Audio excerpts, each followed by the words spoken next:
Jaya Radha Madhava Punya Bihari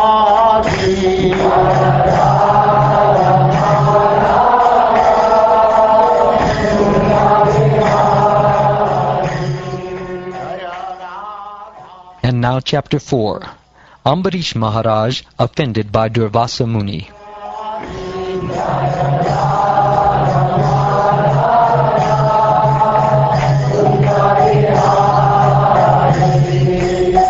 Gopijana Vallabha Girivara.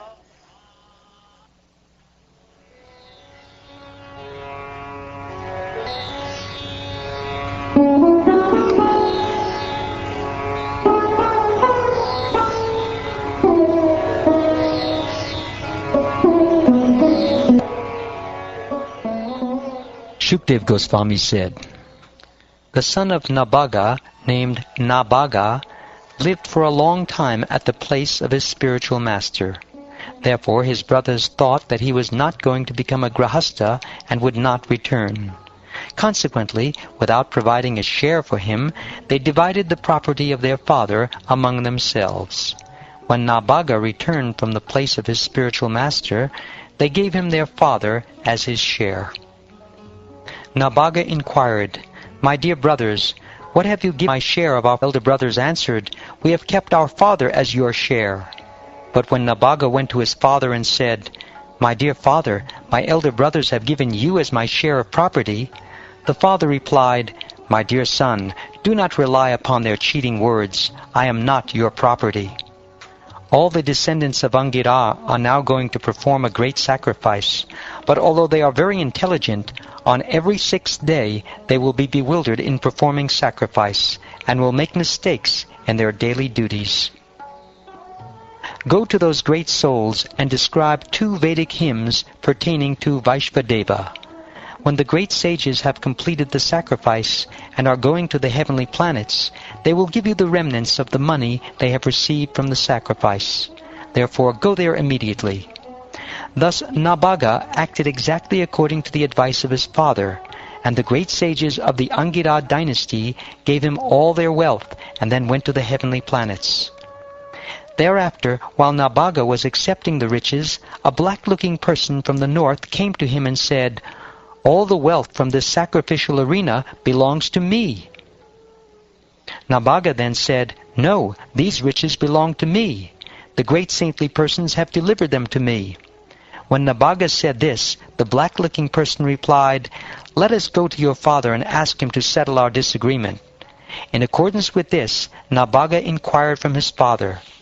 The father of Nabaga said, whatever the great sages sacrificed in the arena of the Daksha Yajna, they offered to Lord Shiva as his share. Therefore, everything in the sacrificial arena certainly belongs to Lord Shiva. Thereupon, after offering obeisances to Lord Shiva, Nabaga said, O worshipable Lord, everything in this arena of sacrifice is yours. This is the assertion of my father. Now with great respect, I bow my head before you, begging your mercy. Lord Shiva said, whatever your father has said is the truth, and you also are speaking the same truth. Therefore I, who know the Vedic mantras, shall explain transcendental knowledge to you. Now you may take all the wealth remaining from the sacrifice, for I give it to you. After saying this, Lord Shiva, who is most adherent to the religious principles, disappeared from that place. If one hears and chants or remembers this narration in the morning and evening with great attention, he certainly becomes learned, experienced in understanding the Vedic hymns, and expert in self-realization.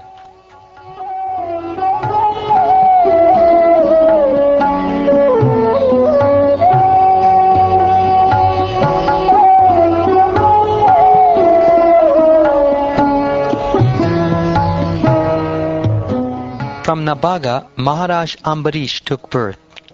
Maharaj Ambarish was an exalted devotee, celebrated for his great merits. Although he was cursed by an infallible Brahmin, the curse could not touch him. O great personality, Maharaj Ambarish was certainly most exalted and meritorious in character. I wish to hear about him. How surprising it is that the curse of a Brahmin, which is insurmountable, could not act upon him. Maharaj Ambarish, the most fortunate personality, achieved the rule of the entire world, consisting of 7 islands, and achieved inexhaustible, unlimited opulence and prosperity on earth. Although such a position is rarely obtained, Maharaj Ambarish did not care for it at all, for he knew very well that all such opulence is material. Like that which is imagined in a dream, such opulence will ultimately be destroyed. The king knew that any non-devotee who attains such opulence merges increasingly into material nature's mode of darkness. Maharaj Ambarish was a great devotee of the Supreme Personality of Godhead, Vasudeva, and of the saintly persons who are the Lord's devotees. Because of this devotion, he thought of the entire universe as being as insignificant as a piece of stone. Maharaj Ambarish always engaged his mind in meditating upon the lotus feet of Krishna, his words in describing the glories of the Lord, his hands in cleansing the Lord's temple, and his ears in hearing the words spoken by Krishna or about Krishna. He engaged his eyes in seeing the deity of Krishna, Krishna's temples, and Krishna's places, like Mathura and Vrindavan. He engaged his sense of touch in touching the bodies of the Lord's devotees. He engaged his sense of smell in smelling the fragrance of tulsi offered to the Lord, and he engaged his tongue in tasting the Lord's prasad. He engaged his legs in walking to the holy places and temples of the Lord, his head in bowing down before the Lord, and all his desires in serving the Lord 24 hours a day. Indeed, Maharaj Ambarish never desired anything for his own sense gratification. He engaged all his senses in devotional service in various engagements related to the Lord. This is the way to increase attachment for the Lord and be completely free from all material desires. In performing his prescribed duties as king, Maharaj Ambarish always offered the results of his royal activities to the Supreme Personality of Godhead, Krishna, who is the enjoyer of everything and is beyond the perception of material senses. He certainly took advice from Brahmins who were faithful devotees of the Lord, and thus he ruled the planet Earth without difficulty. In desert countries, where there flowed the river Saraswati, Maharaj Ambarish performed great sacrifices like the Ashvamedha Yajna, and thus satisfied the master of all yajnas, the Supreme Personality of Godhead. Such sacrifices were performed with great opulence and suitable paraphernalia, and with contributions of dakshina to the Brahmins, who were supervised by great personalities like Vasishta, Asata, and Gotama, representing the king, the performer of the sacrifices. In the sacrifice arranged by Maharaj Ambarish, the members of the assembly and the priests, especially Hota, Udgata, Brahma, and Advaryu, were gorgeously dressed, and they all looked exactly like demigods. They eagerly saw to the proper performance of the yajna. The citizens of the state of Maharaj Ambarish were accustomed to chanting and hearing about the glorious activities of the Personality of Godhead. Thus they never aspired to be elevated to the heavenly planets, which are extremely dear even to the demigods.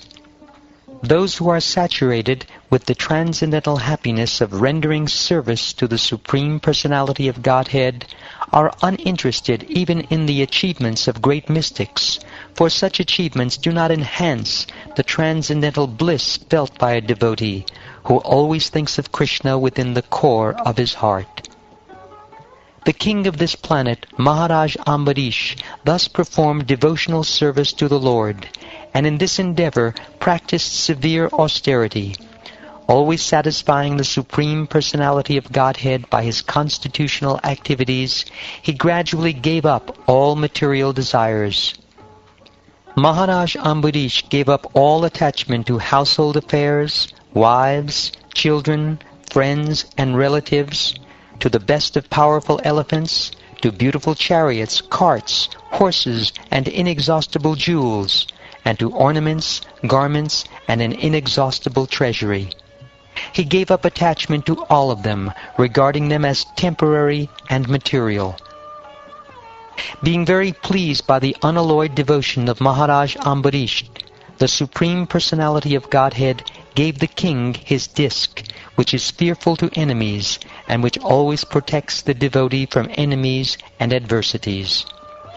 To worship Lord Krishna, Maharaj Ambarish, along with his queen, who is equally qualified, observed the vow of Ekadashi and Dvadashi for 1 year.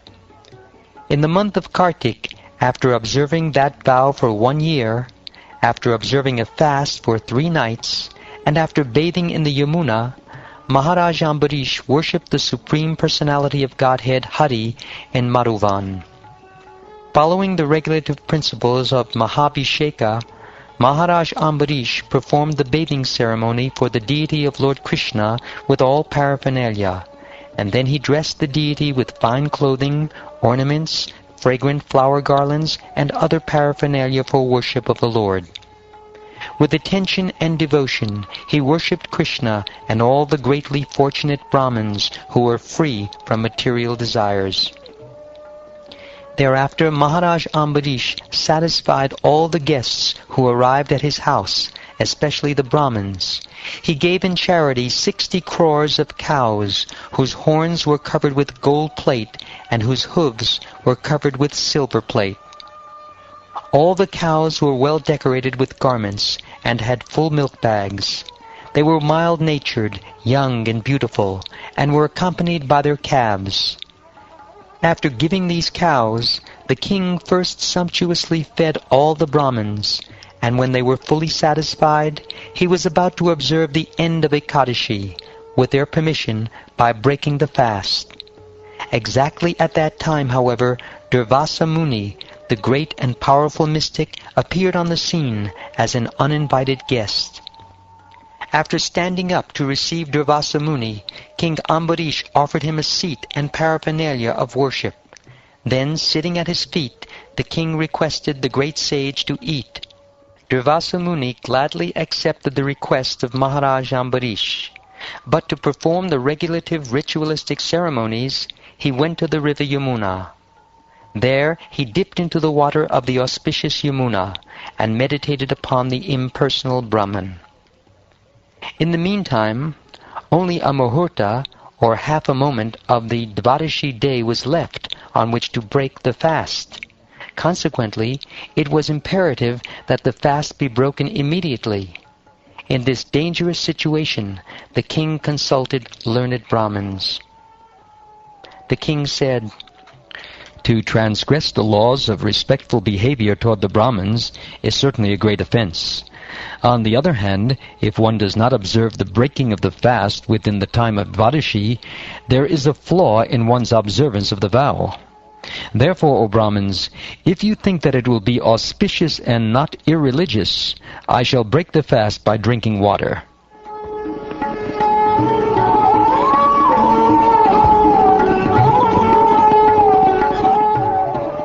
In this way, after consulting with the Brahmins, the king reached this decision, for according to Brahminical opinion, drinking water may be accepted as eating and also as not eating.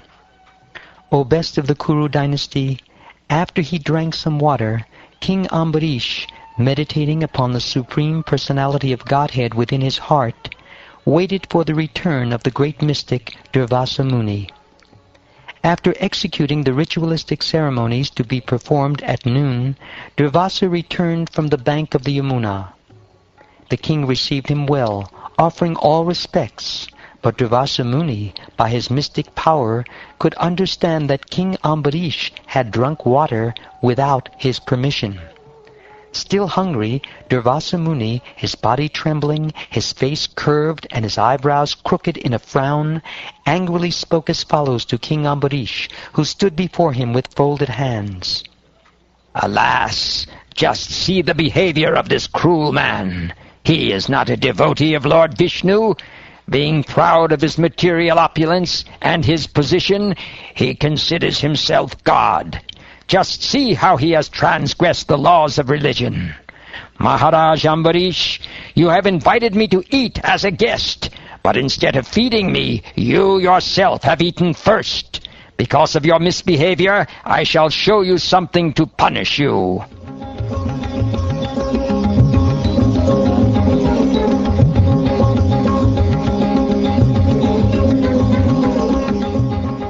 As Durvasa Muni said this, his face became red with anger. Uprooting a bunch of hair from his head, he created a demon resembling the blazing fire of devastation to punish Maharaj Ambarish. Taking a trident in his hand and making the surface of the earth tremble with his footsteps, that blazing creature came before Maharaj Ambarish. But the king, upon seeing him, was not at all disturbed and did not move even slightly from his position. As fire in the forest immediately burns to ashes an angry snake, so by the previous order of the Supreme Personality of Godhead, his disc, the Sudarshan Chakra, immediately burnt to ashes the created demon to protect the Lord's devotee.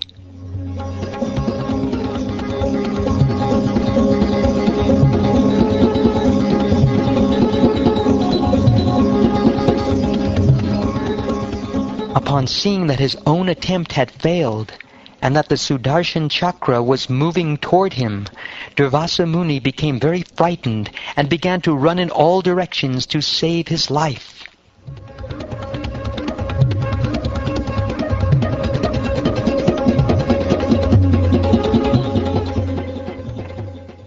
As the blazing flames of a forest fire pursue a snake, the disc of the Supreme Personality of Godhead began following Durvasa Muni. Durvasa Muni saw that the disc was almost touching his back, and thus he ran very swiftly, desiring to enter a cave of Sumeru mountain.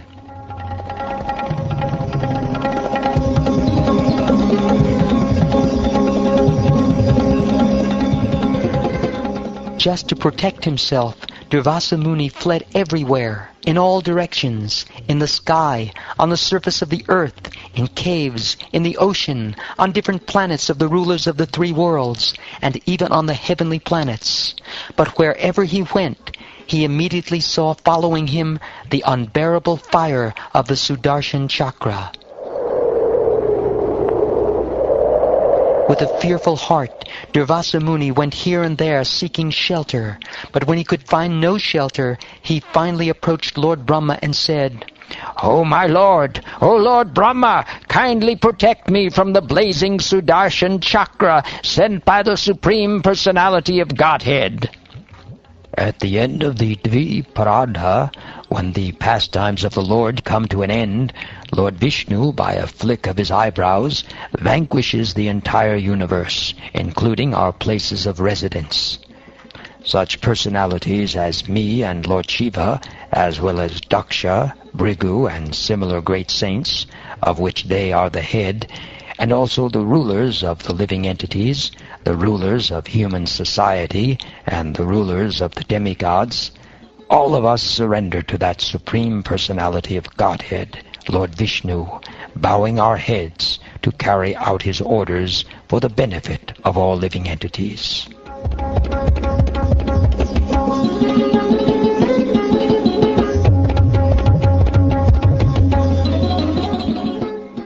When Durvasa, who was greatly afflicted by the blazing fire of the Sudarshan Chakra, was thus refused by Lord Brahma, he tried to take shelter of Lord Shiva, who always resides on his planet known as Kailasa.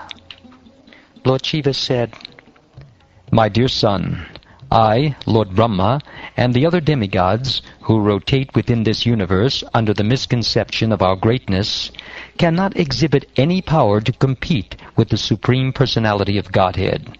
For innumerable universes and their inhabitants come into existence and are annihilated by the simple direction of the Lord. Past, present, and future are known to me, Sanat Kumara, Narad, the most revered Lord Brahma, Kapila, the son of Devahuti, Apantaratama, or Lord Vyasadeva, Devala, Yamaraj, Asuri, Marichi, and many saintly persons headed by him, as well as many others who have achieved perfection. Nonetheless, because we are covered by the illusory energy of the Lord, we cannot understand how expansive that illusory energy is. You should simply approach that Supreme Personality of Godhead to get relief, for the Sudarshan Chakra is intolerable even to us.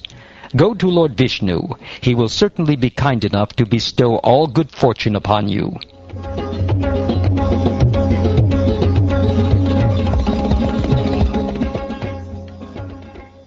Thereafter, being disappointed even in taking shelter of Lord Shiva, Durvasa Muni went to Vaikuntha Dham, where the Supreme Personality of Godhead, Narayan, resides with his consort, the Goddess of Fortune.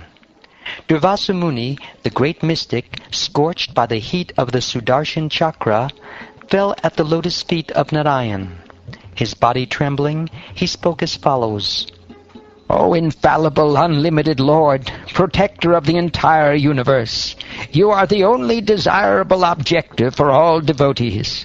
I am a great offender, my Lord. Please give me protection.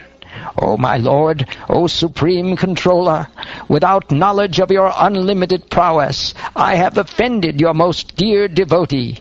Very kindly save me from the reaction of this offense. You can do everything, for even if a person is fit for going to hell, you can deliver him simply by awakening within his heart the holy name of your Lordship. I am completely under the control of my devotees. Indeed, I am not at all independent. Because my devotees are completely devoid of material desires, I sit only within the cores of their hearts. What to speak of my devotee?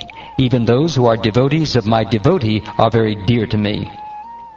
O best of the Brahmins, without saintly persons for whom I am the only destination, I do not desire to enjoy my transcendental bliss and my supreme opulences. Since pure devotees give up their homes, wives, children, relatives, riches, and even their lives simply to serve me without any desire for material improvement in this life or in the next, how can I give up such devotees at any time? As chaste women bring their gentle husbands under control by service, the pure devotees, who are equal to everyone and completely attached to me in the core of the heart, bring me under their full control. My devotees, who are always satisfied to be engaged in my loving service, are not interested even in the four principles of liberation, Salokya, Sarupya, Samipya, and Sarshti, although these are automatically achieved by their service. What then is to be said of such perishable happiness as elevation to the higher planetary systems? The pure devotee is always within the core of my heart, and I am always in the heart of the pure devotee. My devotees do not know anything else but me, and I do not know anyone else but them. O Brahman, let me now advise you for your own protection. Please hear from me. By offending Maharaj Ambarish, you have acted with self-envy. Therefore, you should go to him immediately, without a moment's delay. One's so-called prowess, when employed against a devotee, certainly harms he who employs it. Thus it is the subject, not the object, who is harmed. For a Brahmin, austerity and learning are certainly auspicious, but when acquired by a person who is not gentle, such austerity and learning are most dangerous. O best of the Brahmins, you should therefore go immediately to King Ambarish, the son of Maharaj Nabaga. I wish you all good fortune. If you can satisfy Maharaj Ambarish, then there will be peace for you.